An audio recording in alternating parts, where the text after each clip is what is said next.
My wife cheated with her business partner and tried to steal everything from me, but I exposed them and took it all. Hey everyone, I never thought I'd find myself posting here, but I've reached a point where I need to get this off my chest. My name's Kevin, and my wife, Lisa, and I have been married for 8 years. We were that couple that friends looked at and thought, wow, they've got it all figured out. Little did they know, I started sensing cracks in the facade a few months ago. Lisa and I met in college, both of us majoring in business administration. She was the go-getter who could charm anyone with her smile and wit, while I was the quiet type who balanced her out. We built our careers and our life together, buying a house and even starting a small business that's been doing pretty well. We have no kids, so it's just the two of us. It's been a solid partnership, or so I thought. Everything started to feel off when Lisa got promoted at her marketing job about 6 months ago. Her behavior shifted. She'd come home late from work dinners and always seemed glued to her phone. And while I tried to convince myself that this was just a phase, the nagging feeling in my gut kept growing stronger. I shrugged it off, telling myself that her new position probably just required more of her time and attention. But one evening, I saw something that changed everything. And now, I don't know what to do next. One Thursday evening, about a month ago, I was home alone.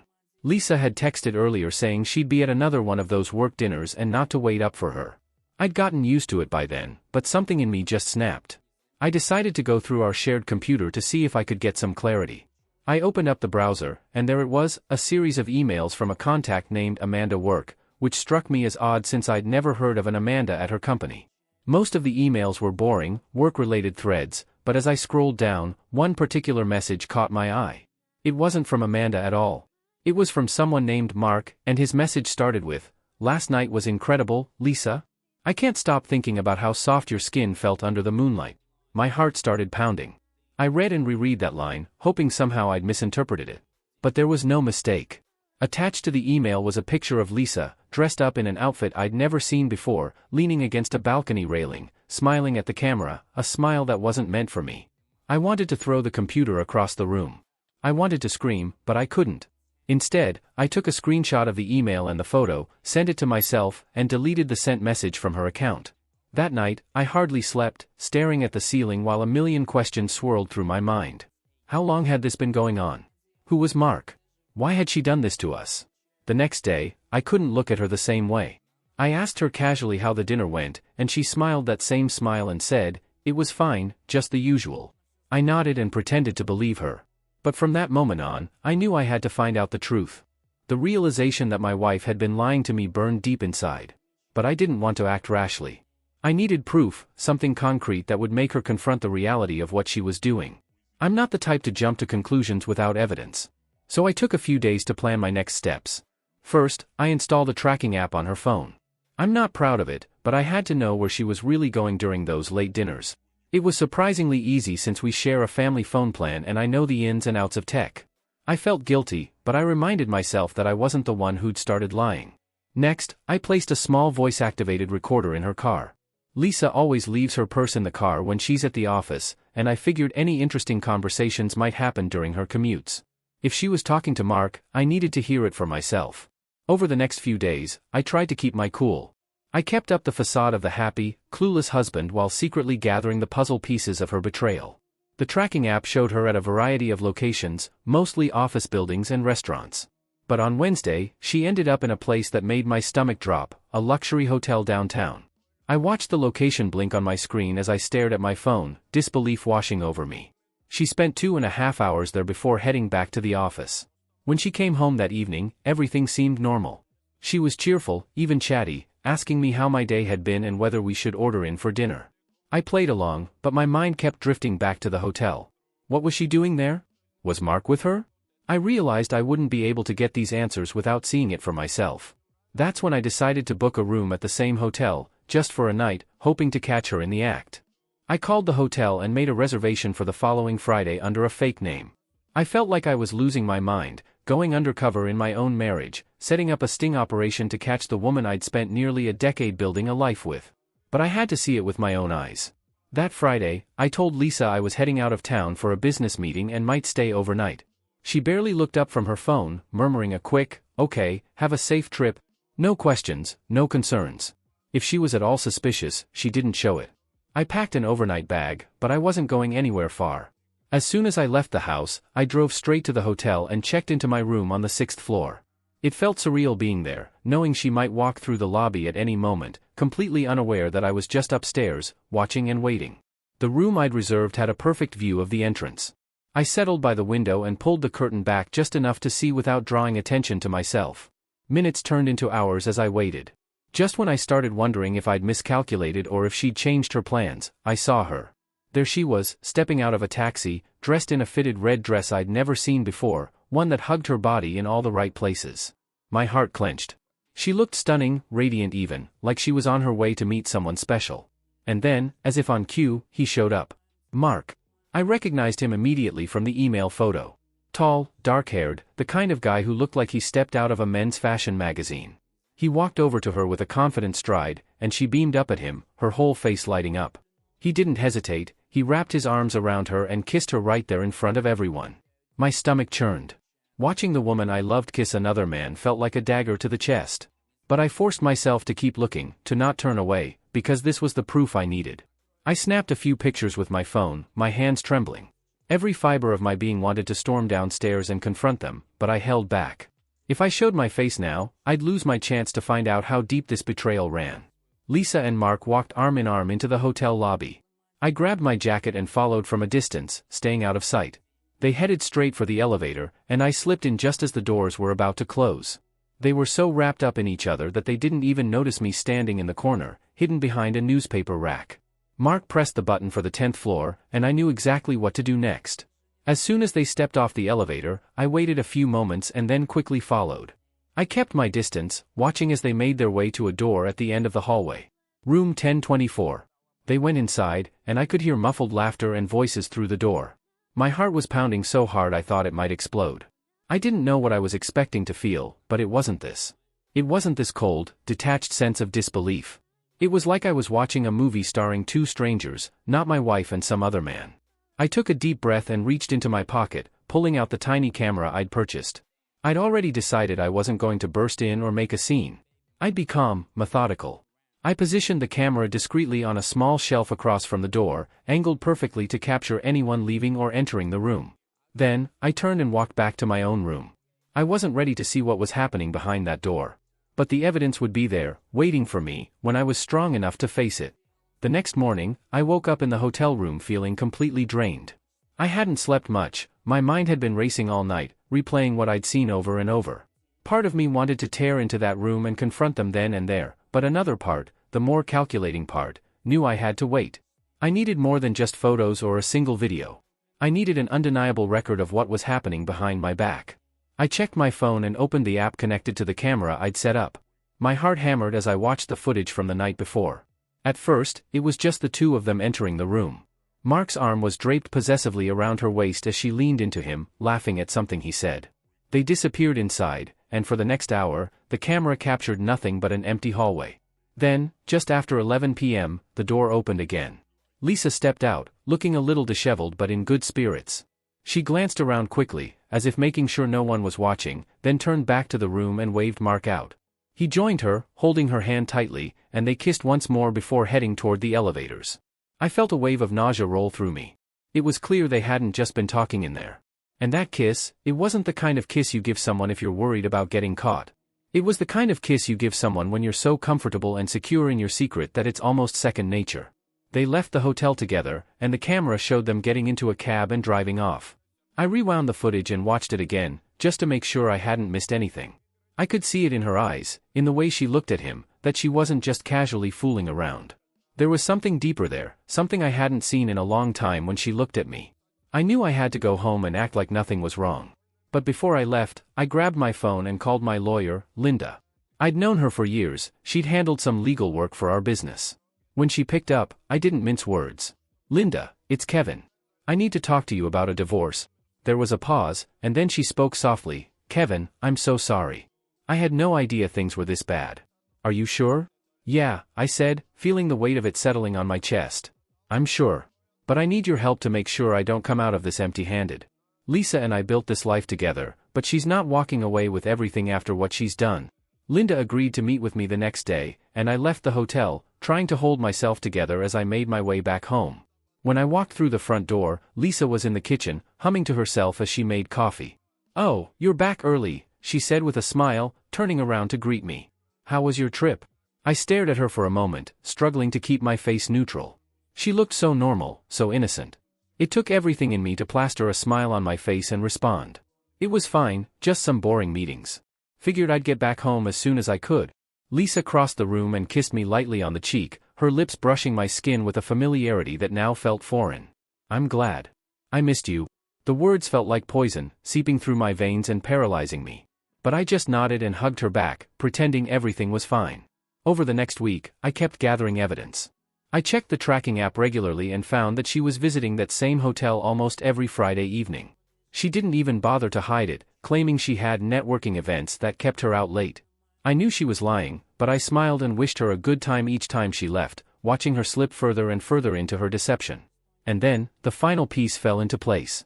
One night, I was in our living room, reviewing the audio recordings I'd taken from her car. I heard them, Lisa and Mark, talking about a future together, laughing about how easy it was to keep me in the dark. Mark's voice was dripping with confidence as he said, "Once we get Kevin to agree to sell the business, we'll have the money to start fresh. Just a few more months, and we'll be out of here, babe." I nearly dropped the phone. So that was their plan. Not only was Lisa cheating on me, but she was also conspiring to get me to sell our business, the one we'd built from the ground up, so she and Mark could use the money to start a new life together. I sat there, stunned, as the realization sank in. This wasn't just a betrayal of our marriage. This was a calculated move to leave me with nothing. And at that moment, I knew exactly what I had to do. The next morning, I met with Linda at her office. She'd cleared her schedule, sensing the urgency in my voice the day before. I walked in with all the evidence I'd gathered, screenshots of emails, video footage, and audio recordings, and handed it over to her. She spent the next hour going through everything, her face becoming more serious with each passing minute. "Kevin," she finally said, looking up from her laptop, "you have a rock-solid case here. This isn't just about infidelity. Lisa and this Mark guy are planning to take everything. If we play this right, we can make sure they don't get a dime." I felt a rush of gratitude and relief. "What do we need to do?" Linda leaned forward, her voice firm and steady. "First, you need to make sure Lisa has no idea you're onto her. Act as if everything's normal. I'll file for divorce on the grounds of adultery, but we'll keep it quiet for now. We're going to hit her where it hurts, in the business." We devised a strategy. Since I was the majority shareholder, I had the power to make some executive decisions. Linda suggested that we start by transferring a portion of the business's assets into a trust under my name, a move that would shield the assets from any attempts by Lisa and Mark to take control. It was a risky move and would be complicated, but it was my best shot at keeping what I'd worked so hard for.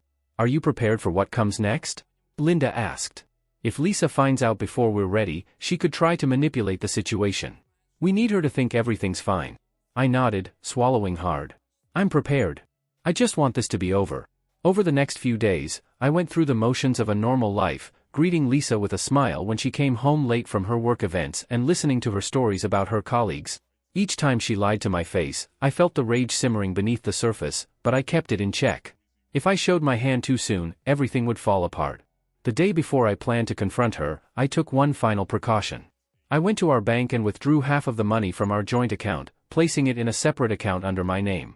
It wasn't an impulsive decision, it was calculated. I knew Lisa was planning to leave me high and dry, and I wasn't about to let her do it without a fight.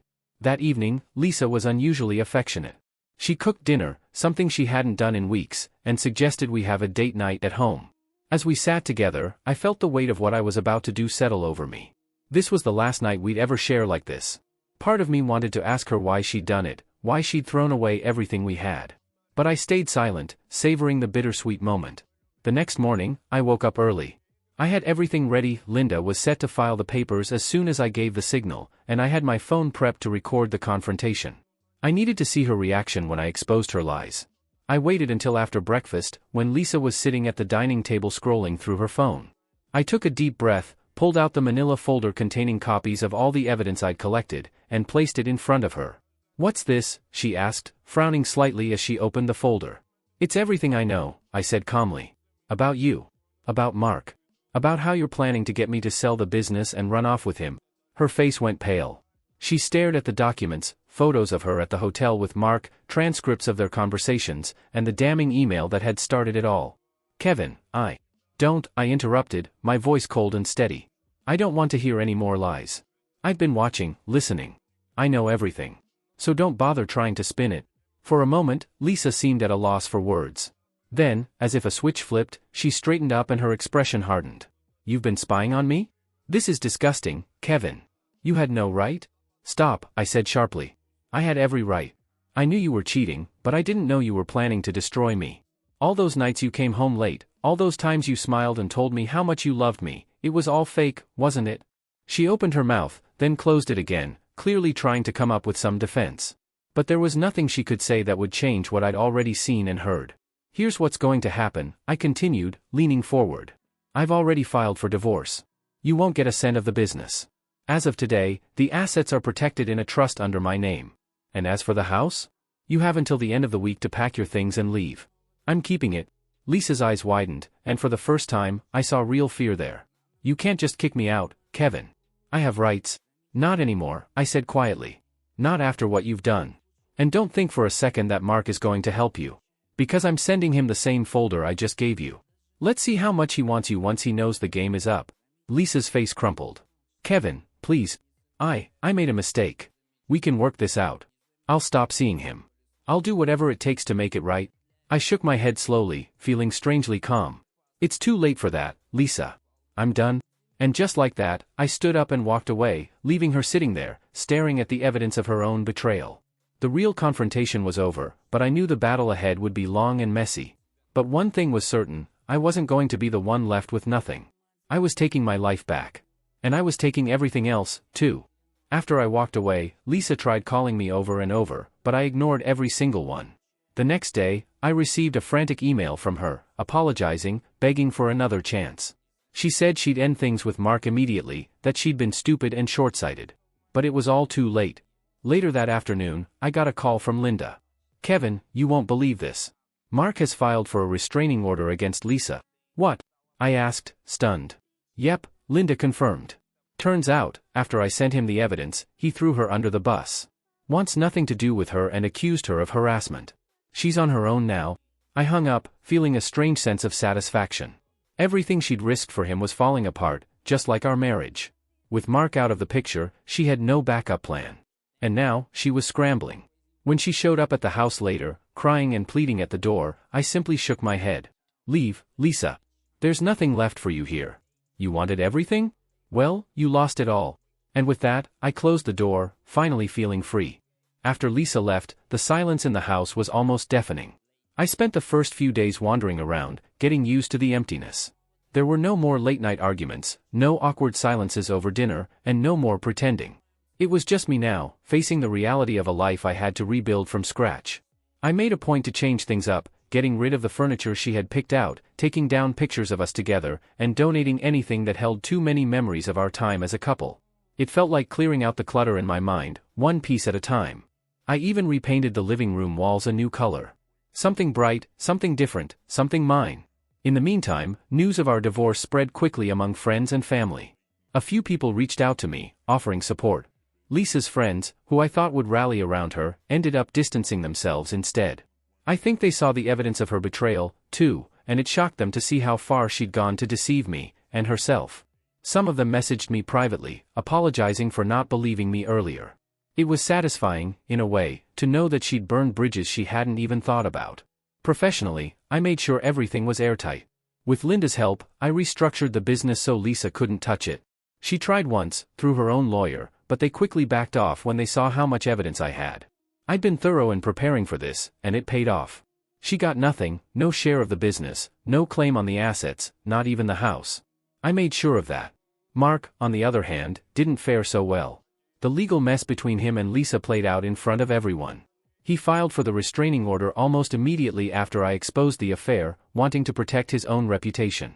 I guess he didn't expect Lisa to turn desperate and lash out, accusing him of manipulation and emotional abuse. The drama that ensued left both of them humiliated, and Mark's company eventually let him go to avoid the negative attention. Lisa's life crumbled even further. Without Mark or the stability of our marriage, she was forced to move back in with her parents, something I knew she'd hate.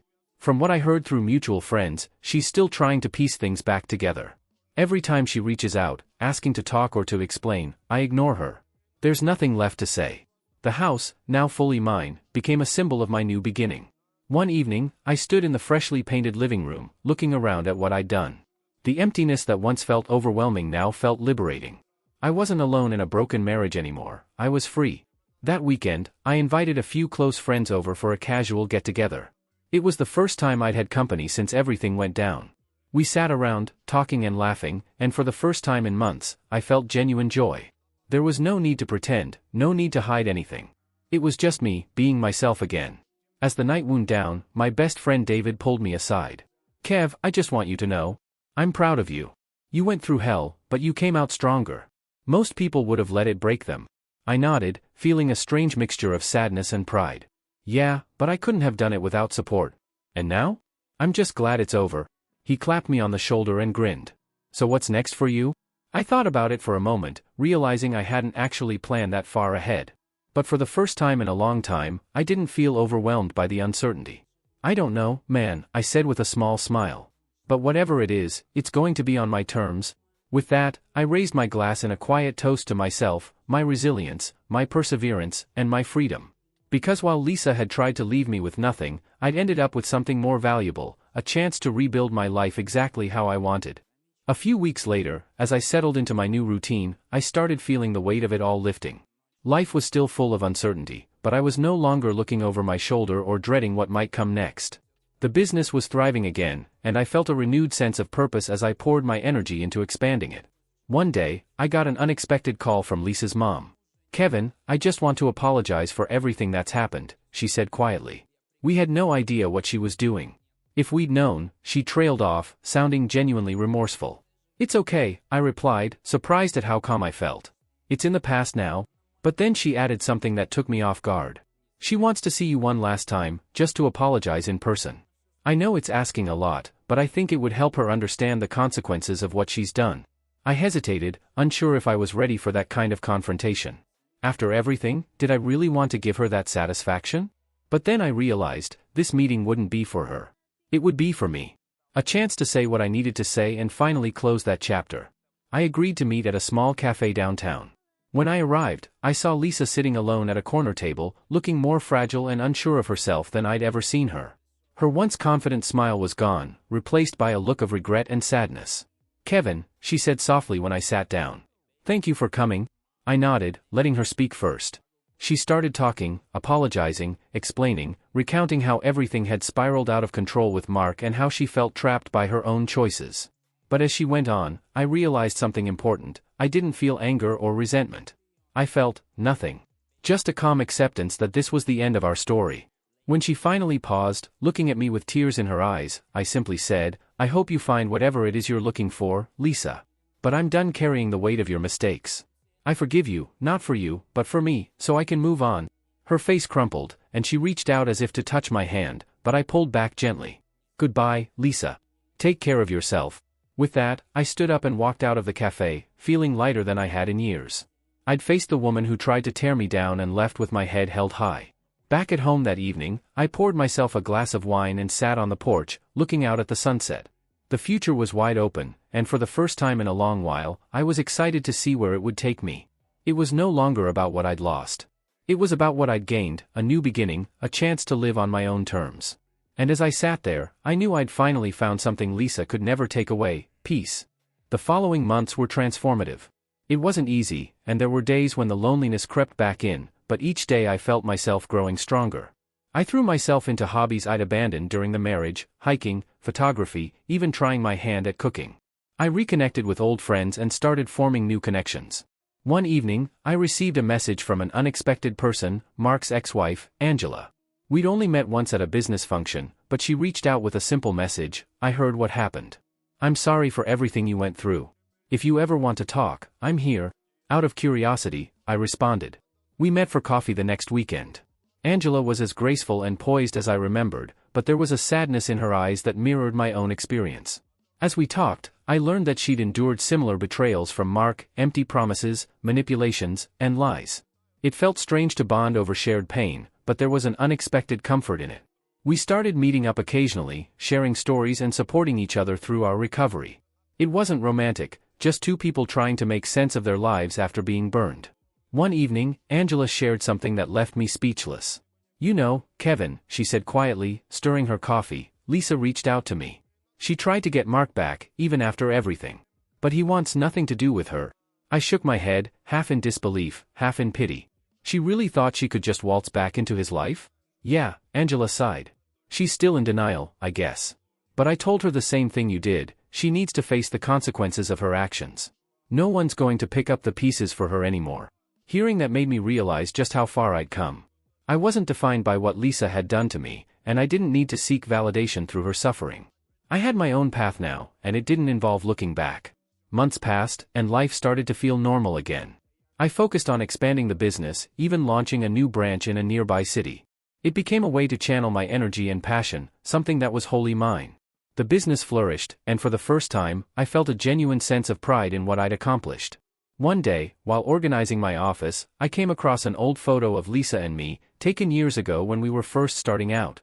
I looked at it for a long time, thinking about all the hopes and dreams that were wrapped up in that picture. But instead of sadness or regret, I felt something different: gratitude. Because without the pain of that betrayal, I wouldn't have discovered my own strength or found this new direction. I tucked the photo away, not out of bitterness, but as a reminder of how far I'd come. And as I sat back, I realized that I'd finally found what I'd been searching for all along: a sense of closure and the peace that comes with truly moving on. With everything behind me, I made a conscious decision to focus on the future. I knew that peace didn't just come from leaving the past behind, it came from embracing what was ahead. So, I took a step I never thought I would. I put the house up for sale. That house held too many memories, good and bad. It was a place I once called home, but it no longer felt like my space. I wanted a fresh start somewhere new, a place that represented the new chapter one was stepping into. The decision was surprisingly easy, and within weeks, the house was sold. I used the money to buy a smaller place closer to the city, somewhere more modern, bright, and filled with potential. I spent the first few nights there unpacking and arranging things exactly how I wanted. Every piece of furniture, every photo on the wall was chosen by me and for me. It felt good to have a place that reflected who I'd become. The emptiness that used to echo through the old house was replaced by a quiet contentment. I wasn't just existing, I was living. With the new location, I found myself exploring parts of the city I'd never really paid attention to before. I took up running, joined a local book club, and even signed up for cooking classes on weekends. It was during one of those classes that I met someone new, Rachel, a fellow cooking enthusiast. We bonded over our shared love for experimenting in the kitchen and laughed about our failed attempts to recreate complex recipes. I was cautious, taking things slow. But as we spent more time together, I realized that I genuinely enjoyed her company. It wasn't about replacing Lisa or filling a void. Rachel was different, and what we had felt natural, uncomplicated and real. One evening, after class, we decided to grab a drink at a nearby bar. As we sipped our cocktails, Rachel turned to me with a curious look. "You know, Kevin, you're not like most people I've met recently. You're grounded, strong. But I get the feeling you've been through something tough." I hesitated, unsure of how much to reveal. But then I remembered everything I'd gone through and how far I'd come. So I told her about the betrayal, the divorce, and the journey of rebuilding my life. Rachel listened quietly, her expression thoughtful. When I finished, she smiled softly. "You know, it's amazing how you've come out on the other side. Most people would have been bitter or shut off. But here you are, starting fresh, with no baggage." I shrugged, feeling a warmth I hadn't felt in a long time. "I guess I just realized that holding on to the past only drags you down. You have to let go to really move forward." She reached across the table and placed her hand on mine. "And it looks like you're doing just that." It was in that moment I knew I was truly ready for whatever came next. Lisa's betrayal was a chapter in my life, but it wasn't the whole book. Meeting Rachel, finding joy in little things again, it all reminded me that life was still full of possibilities. I didn't know where things with Rachel would lead, but for the first time in a long time, I wasn't afraid to find out. I was finally free, not just from Lisa, but from the person I used to be. And it felt good. Because this time, I wasn't starting over. I was starting better. As the weeks turned into months, my life with Rachel started to blossom in unexpected ways. She brought a sense of lightness and humor that had been missing for so long. We spent weekends exploring the city, trying out new restaurants, and hosting small dinners at my new place. It was refreshing to be with someone who had no expectations or history tied to the person I used to be.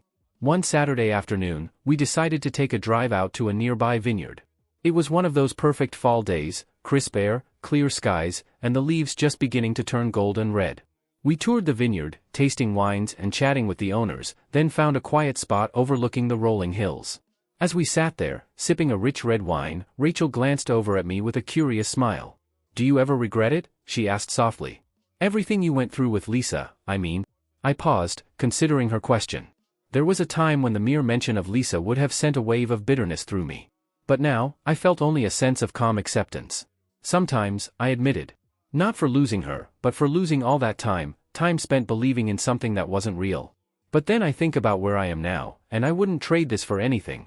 I gestured around us, the beautiful landscape, the quiet peace of the moment. All of this came out of that chaos. "I guess sometimes you have to go through the worst to get to the best." Rachel nodded thoughtfully, then leaned her head on my shoulder. "I'm glad you see it that way. Because you're one of the strongest people I know." We sat there in comfortable silence, the weight of the past lifted, replaced by a sense of gratitude for the present. I realized then that the pain I'd gone through wasn't just something to move past, it was something to learn from. It had shaped me, strengthened me, and ultimately led me to where I was now. When we finally got back to my house later that evening, I saw that Lisa had sent me a text. It was brief, just a few lines asking how I was and whether we could meet for coffee as friends.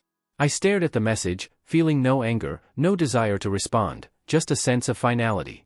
"Is everything okay?" Rachel asked, noticing the change in my expression. "Yeah," I replied, setting the phone down and turning back to her with a smile. "It's just, I finally realized I don't need to look back anymore. I've got everything I need right here."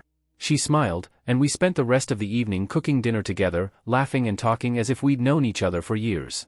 As we sat down to eat, I felt something I hadn't in a long time, a deep sense of contentment. Lisa's chapter in my life was closed for good, and I was more than ready to see where this new one would take me. I raised my glass, looking across the table at Rachel. "To new beginnings," I said simply. "To new beginnings," she echoed, clinking her glass against mine. And just like that, I knew I'd truly moved on. Not because I'd found someone else, but because I'd found myself. The real victory wasn't in what I'd lost, but in what I'd gained, a new life, a new perspective, and a new chance at happiness. A few weeks later, as I was wrapping up at work, I received another text from Lisa. "Please, just one last conversation. I need closure." I stared at it, feeling nothing but a sense of distance. I'd already given her all the closure I needed. That evening, I talked it over with Rachel. "What do you think?" I asked. "Should I meet her?" Rachel thought for a moment and then shrugged. "Only if it's for you, not for her. You don't owe her anything, Kevin." The truth of her words hit me. I realized that any lingering need to meet with Lisa came from my desire to prove, to myself and to her, that I was truly over it. And I was. I no longer needed validation or to see her face crumple with regret. So I sent a final response: "I've moved on, Lisa. I hope you can too. Take care." I blocked her number and put the phone away, feeling lighter than ever. That night, Rachel and I cooked dinner, and I didn't give Lisa a second thought. I'd finally closed that chapter completely, leaving no loose ends behind. My life was my own again, and I wasn't looking back. After sending that last message, I felt a surprising sense of relief. I realized that by saying no to Lisa, I was truly saying yes to myself and my future. Rachel noticed my calm demeanor as we sat on the porch that evening, sipping tea. "You seem different," she said gently. "Yeah," I replied with a small smile. "I guess it's because I'm finally free. No more what-ifs or regrets. Just looking forward." Rachel smiled back, leaning in closer. "Then let's not waste any more time looking back."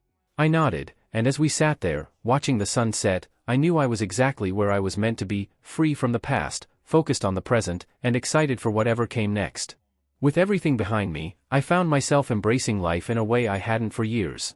Rachel and I grew closer, but it wasn't just about starting a new relationship, it was about building a life filled with purpose and joy. One evening, as we walked along the city's riverside, Rachel turned to me and asked, "What's your biggest hope for the future?" I thought about it, then smiled. "To keep growing, learning, and being open to whatever comes my way. And to never lose myself again." She squeezed my hand, a warm smile on her face. "That's a future I'd love to be a part of." And in that moment, I knew I'd come full circle. The pain, the betrayal, the heartbreak, they'd all shaped me, but they didn't define me.